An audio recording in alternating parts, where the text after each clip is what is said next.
Good evening मित्रांनो, Ram Ram. Happy Friday.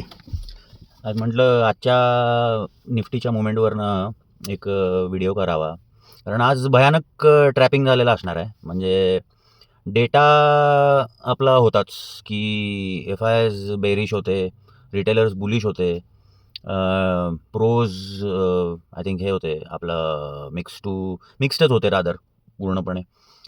D I S पण हलकं फुलकं बेरिशच होते. म्हणजे डेटा तसा 1 vs 3 टाईपच होता परत. सो काल 23,869 दरम्यान निफ्टी क्लोज झालं होतं. आज गिफ्ट निफ्टी मार्केट ओपन होईस्तोवर ऑलमोस्ट -200 वगैरे होतंच. तर निफ्टी साधारणतः तेवढं गॅप डाऊन देणार होतंच, एक्सपेक्टेड होतं. तर 23,869ला जो आपला प्रिव्हियस क्लोज होता कालचा, आज गॅप डाऊनच देताना आय थिंक 23 चक्के असा काहीतरीला ओपन झाला. 23,666 म्हणजे almost 203 points down, gap down झाला. आता एक बेसिक ट्रॅप कसा असू शकतो बघा ना. गॅप डाऊनच्या केसमध्ये एकदम मोठा गॅप डाऊन दिला. गॅप डाऊन दिल्यानंतर मी तुम्हाला एक मेसेज टाकलेला चॅनलमध्ये, फ्रेश शॉर्ट्स बनवणाऱ्यांनी जरा काळजीपूर्वक, कारण एफ आय एस कसे पैसे बनवत असतील ह्याच्यावर तुम्ही विचार करा. म्हणजे समजा उलटी केस गॅपअपच्या केसमध्ये बघा, समजा सगळे कंडिशन्स एकदम फेवरेबल आहेत. दुसऱ्या दिवशी मार्केट तुफान गॅपअप झालं. तर तुफान गॅपअप जेव्हा झालं, तेव्हा इथून इथे जे गॅपअप झालं, इथून इथे जे मुवमेंट घेणार होती ती मुवमेंट आपली मिस झाली, राईट, इंट्राडे ट्रेडर्सची. म्हणजे इथून ज्यांनी कॅरी केला असेल काही कॉल, तर इथून तो इथपर्यंत त्यांना बेनिफिट मिळणारच गॅपअपचा. पण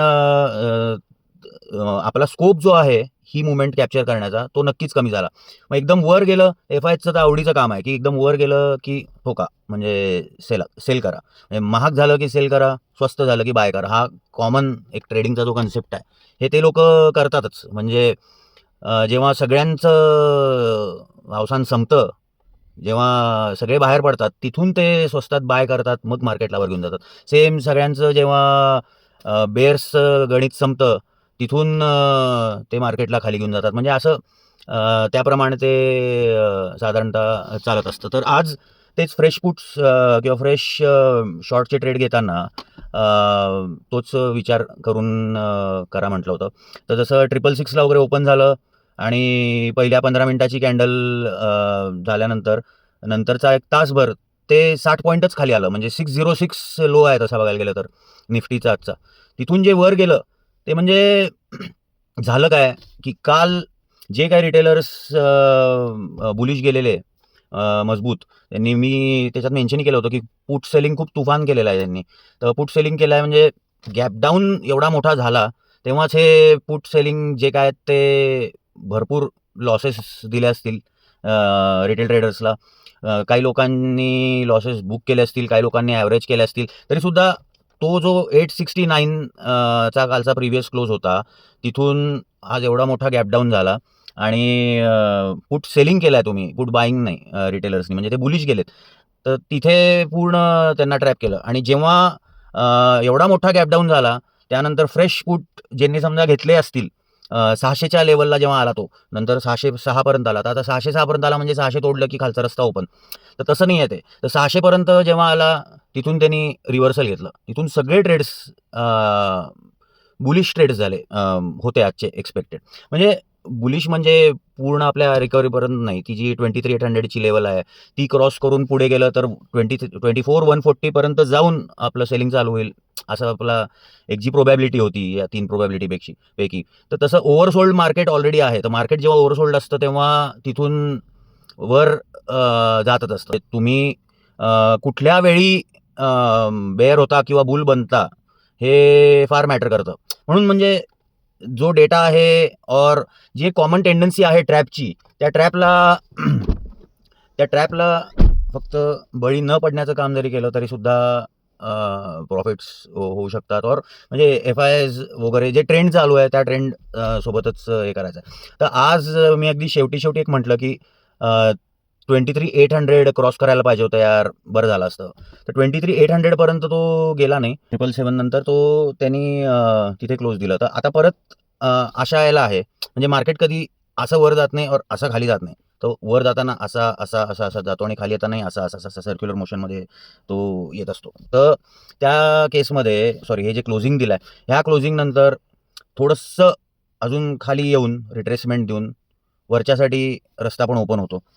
तो रस्ता नाही ओपन झाला आणि खाली आला तर आपण त्या लेवल्स सांगितलेच आहेत. 677 एक खूप मोठा सपोर्ट आहे. तो खाली गेला की 23,600, मग 23,580 की 570.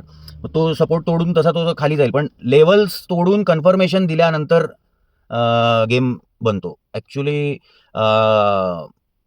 जे दाखवलं जातं त्याच्यावरनं ट्रॅप न होता अकॉर्डिंगली तसा गेम प्लॅन करायचा. म्हणजे ऑप्शन चेनमध्ये वगैरे पण तुमचा OI ॲनालिसिस वगैरे पण इम्पॉर्टंट असतो, की कॉल सेलिंग एका पर्टिक्युलर स्ट्राईक प्राईसपासून खूप वाढत आहे तिथून. याचा अर्थ सेलर्स तिथे खूप ॲक्टिव्ह झालेले आहेत. म्हणजे मार्केट खाली जाण्याची चिन्ह आहेत. साईड बाय साईड असंही होतं खूपदा, की पुट सेलिंग आणि कॉल सेलिंग इक्वली असतं, तर मार्केट रेंज बाउंड होतं तिथल्या तिथे. तर त्या गोष्टी सगळ्या बघून अकॉर्डिंगली ट्रेड प्लॅन करू शकतो. आता बघू मंडेला काय होणार आहे. तर डेटा जो आहे तो NSEवरचा किंवा जे काय पार्टिसिपंट्स करून गेलेले आहेत त्याचाच तो डेटा असतो. म्हणजे इंडेक्स फ्युचर्स, स्टॉकच्या फ्युचर्समध्ये खूप बाईंग असेल, कॉल सेलिंग कमी केलेलं असेल, पुट सेलिंग जास्त केलं असेल FIsनी, तर FIs बुलिश आहेत.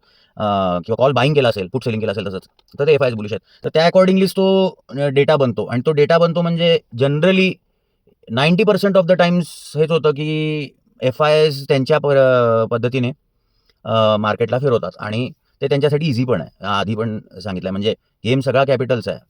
तर एनिवे तो ओव्हरसोल्ड मार्केट आहेच.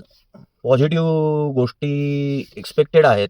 फक्त आता आपल्या ट्रेडिंग व्ह्यूमध्ये एक इंडिकेटर असतं, ते म्हणजे आता टाकून घ्यायला पाहिजे ट्रम्प इंडिकेटर. त्या ट्रम्प इंडिकेटरनी पण काय गोंधळ होऊ शकतो ते माहीत नाही. पण लेट्स सी, आता फिंगर क्रॉस बघू. तर ट्रॅपमध्ये अडकू नका. लॉस कसा होणार नाही, आपण कसा ट्रॅपमध्ये अडकणार नाही आणि आपण कसं फसणार नाही याचा विचार करा. ऑटोमॅटिक गुड थिंग होईल. चलो, happy Friday, happy weekend. Bye bye.